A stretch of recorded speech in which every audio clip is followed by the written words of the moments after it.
Hello everybody, welcome to let's conquer autism. आज के video में हम डिस्कस करेंगे विजुअल सेंसरी इश्यूज के बारे में। लास्ट वीडियो में हमने ऑडिटरी सेंसरी इश्यूज के बारे में डिस्कस किया था। हमने कुछ एक्टिविटीज़ डिस्कस की थी कि हाइपर सेंसिटिव और हाइपो सेंसिटिव जिनको ऑडिटरी इश्यूज होते हैं उनके लिए आप कौन सी एक्टिविटीज़ घर पे कर सकते हैं।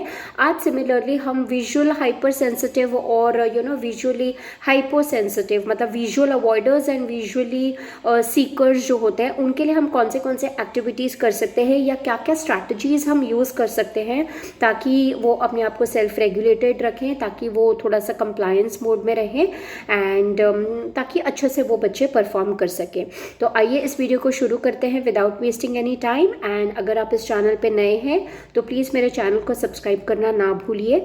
आज के वीडियो में पहले हम बात करेंगे कि जो बच्चे विजुअल अवॉइडर्स होते हैं, मतलब जो हाइपर सेंसिटिव होते हैं, उनके लिए आप क्या क्या एक्टिविटीज़ बच्चों के साथ में कर सकते हैं, कैसे आप उनको हेल्प कर सकते हैं। सबसे पहले तो हमें एनवायरनमेंट मॉडिफिकेशन से स्टार्ट करना है, ठीक है। जैसे हमने डिस्कस किया था कि इनको जो ब्राइट लाइट्स है, बहुत ज़्यादा फ्लोरेसेंट कलर वाले लाइट्स है, ब्राइट कलर्स है, ये इनको बेयर नहीं होता है। इस वजह से ये कई बार अपनी आंखें जो है बंद कर लेते हैं, इनको टॉलरेट नहीं होता है, बेयर नहीं कर पाते हैं। तो इसमें हम क्या करेंगे, एनवायरनमेंट मॉडिफिकेशन में हम सबसे पहले तो हम एनवायरनमेंट जो है वो बहुत ज़्यादा सटल रखने की कोशिश करेंगे। सटल इन द सेंस जो लाइट्स है वो थोड़े से हम कोशिश करेंगे कि हमने डिम लाइट्स हमने उनके लिए रखे हैं, या हमने थोड़े से डल लाइट्स उनके लिए रखे हैं। हमने ब्राइट लाइट्स को अवॉइड किया है, हमने ज़्यादा फ्लैशिंग लाइट्स या जो बहुत ज़्यादा हाई वोल्टेज वाले बल्ब्स होते हैं वो हम उनका एक्सपोजर हम बच्चे को नहीं देंगे स्टार्टिंग में। तो हम पहले कोशिश ये करेंगे कि जो लाइटिंग है वो अप्रोप्रिएट हो, या लाइटिंग जो है थोड़ी सी बच्चे के हिसाब से हो, ठीक है। सेकेंड, हम ये चीज़ का ध्यान रखेंगे कि क्लटर नहीं है आजू बाजू में। जब आप कुछ बच्चे के साथ में काम कर रहे हैं, जो बच्चे विजुअली बहुत जल्दी डिस्ट्रैक्ट हो जाते हैं, खास करके ये जो अवॉइडर्स होते हैं, ये विजुअल अगर बहुत सारा सामान पड़ा हुआ है तो ये बहुत ज़्यादा जल्दी डिस्ट्रैक्ट हो जाते हैं। इसलिए हमको पूरा जो क्लटर है, क्लटर फ्री एनवायरनमेंट हमें रखना है, मतलब डिस्ट्रैक्शंस हमें रखने नहीं हैं। आजू बाजू में जो भी हमारा टारगेट एक्टिविटी है उसी से रिलेटेड मटेरियल हमें बच्चे के सामने रखना है। डिस्ट्रैक्शंस है उसकी वजह से जो बच्चे के परफॉर्मेंस है उसके ऊपर फर्क ना पड़े, ठीक है।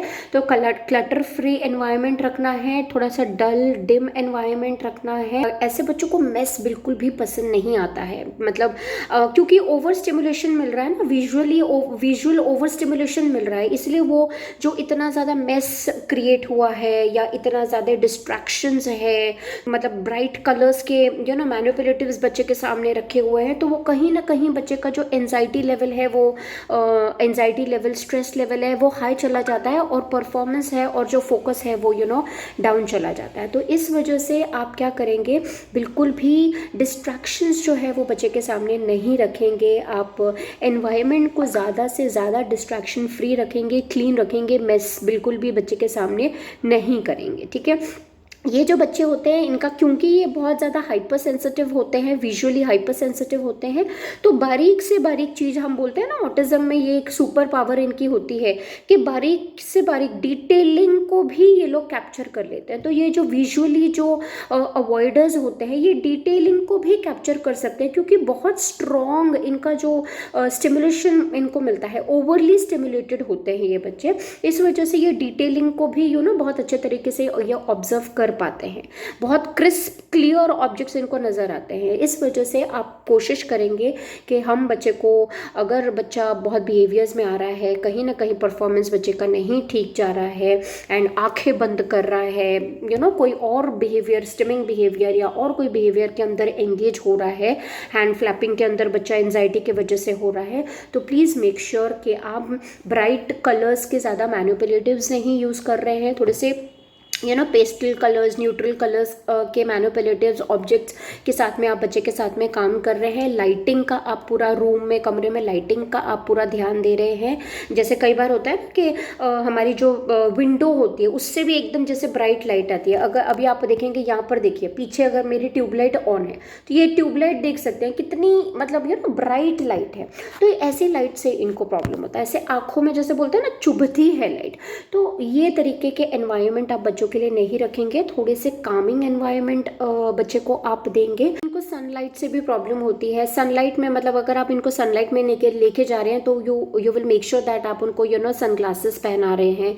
इनके आईज जो है बहुत जल्दी वाटरिंग, जैसे हम सिम्टम्स की अगर हम बात करते हैं तो बहुत जल्दी पानी आना इनका शुरू हो जाता है। आंखें ये बहुत ज़्यादा ऐसे रब करना शुरू कर देते हैं, हमेशा ये आंखें रब करते रहते हैं।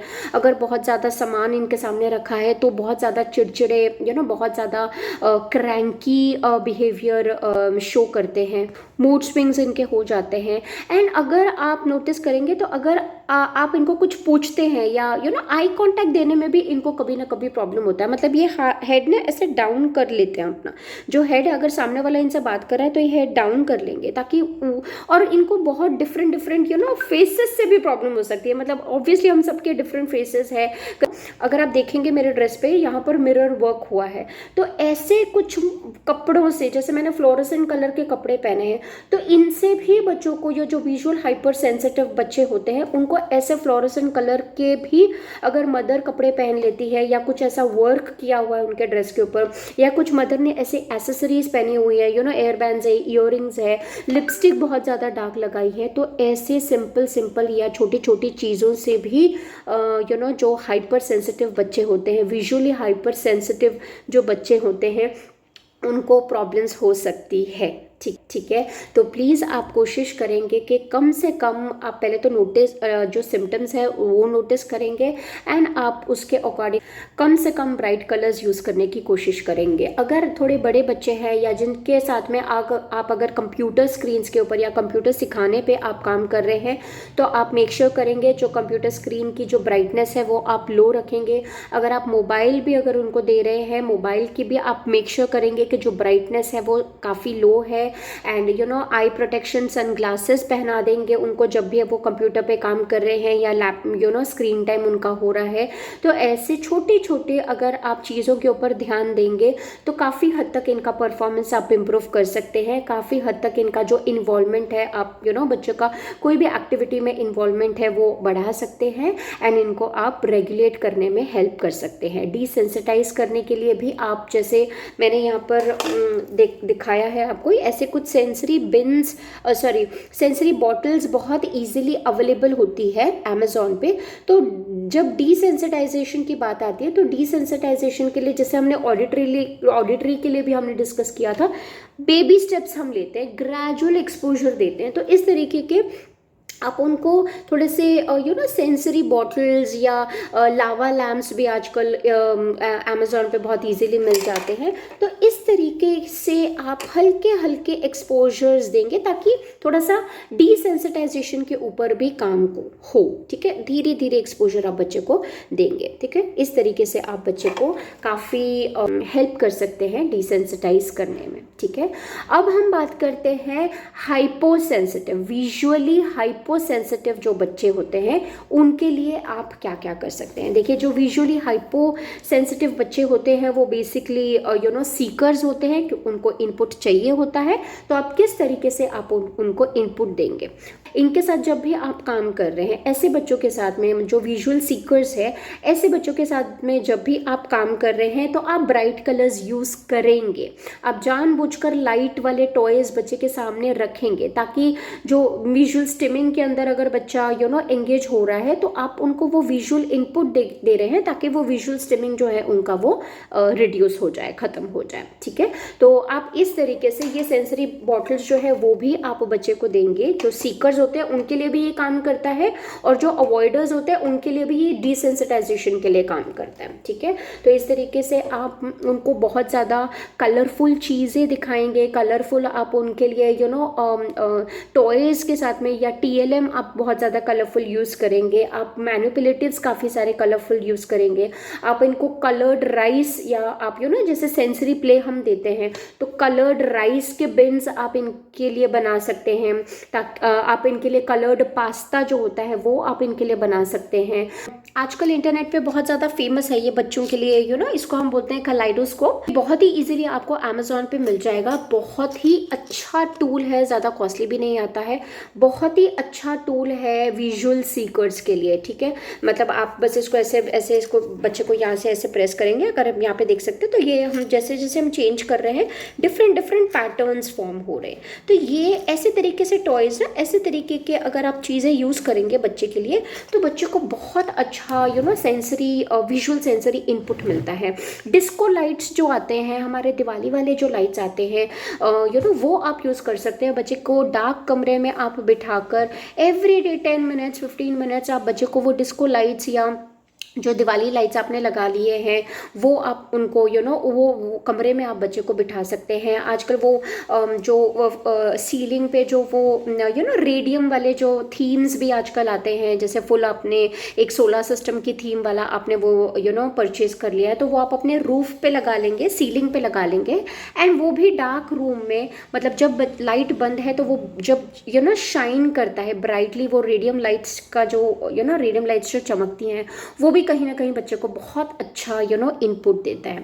देखिए ये जो बच्चे होते हैं ये इनका क्योंकि स्टिमुलेशन कम है, इनको स्टिमुलेशन कम मिल रहा है, ये चीज़ें ना नोटिस नहीं करते ज़्यादा। मतलब अगर आप देखेंगे कि अगर कोई बच्चा बैठा है तो उसके ऊपर से ये हमारे बच्चे चले जाएंगे। अगर कोई चीज़ें पड़ी हैं तो उतना इनमें अवेयरनेस नहीं है, उतना ये लोग विजुअली अवेयर या अलर्ट नहीं है, चीज़ों के ऊपर ही पैर रख के चले जाएंगे, बच्चों के ऊपर ही पैर रख के चले जाएंगे, बम्प करेंगे चीज़ों को, बहुत जल्दी बहुत ज़्यादा बम्प करेंगे, डाइनिंग टेबल पे बम्प करेंगे, वॉल्स को बम्प करेंगे, चेयर्स को बम्प करेंगे, घर में चलते चलते स्टेप्स जो होती है हमारी, जो स्टेयरकेस होती है वो ये नोटिस नहीं करेंगे। उसमें भी कई बार बच्चे हमारे ये वाले जो सीकर्स होते हैं वो गिर जाते हैं। क्यों? क्योंकि अंडर स्टिमुलेशन है ना, विजुअल सिस्टम जो है वो अंडर स्टिमुलेटेड है, इस वजह से ये चीज़ें नोटिस नहीं कर पा रहे, उतना स्ट्रॉन्ग विजुअल सिस्टम इनका नहीं है, इसीलिए चीज़ें बहुत ज़्यादा अननोटिस्ड जा रही है, स्टिमुलेशन नहीं मिल रहा है, इसलिए विजुअल स्टिमिंग के अंदर स्टिमुलेशन लेने के लिए विजुअल स्टिमिंग बिहेवियर्स के अंदर एंगेज हो रहे हैं, इनपुट मांग रहे हैं, मूविंग फैंस को देख रहे हैं, हिलते हुए पर्दों को देख रहे हैं। आप इनको कैंडल वाली एक्टिविटीज़ जैसे आई कन्वर्जन्स भी हम करते हैं, कैंडल पे फोकस करना, ये वाली एक्टिविटीज़ आप दे सकते हैं। लेज़र लाइट्स आप यूज़ कर सकते हैं। डार्क रूम में हम यूजुअली इन्फिनिटी साइन जो होता है उसकी ट्रैकिंग यूजुअली कहते हैं बच्चों को करने के लिए, जो विजुअल सीकर्स होते हैं। ऐसी वाली एक्टिविटीज़ जिसमें बच्चे को ज़्यादा से ज़्यादा इनपुट मिल रहा है। लाइट वाले टॉयज़ आप बच्चे को लाकर दे रहे हैं, मूविंग वाले जो टॉयज़ हैं वैसे वाले टॉयज़ आप बच्चे को लाकर दे रहे हैं जहाँ पर बच्चे को इनपुट मिल रहा है और जो विजुअल सेंसिटिव रिक्वायरमेंट है वो फुलफिल हो पा रहा है। ठीक है, तो आई होप फ्रेंड्स आपको कुछ एक्टिविटीज़ का आइडिया मिल गया होगा, both for avoiders and for seekers. And अगर आपको ये वीडियो आज का अच्छा लगा तो प्लीज़ ज़रूर लाइक करें, कमेंट करके मुझे बताएं, एंड नीडी पेरेंट्स के साथ में ज़रूर शेयर करें, उनको काफ़ी एक्टिविटीज़ के आइडियाज़ मिल जाएंगे। Thank you for watching this video, thank you for being so patient with me. Bye bye, let's conquer autism.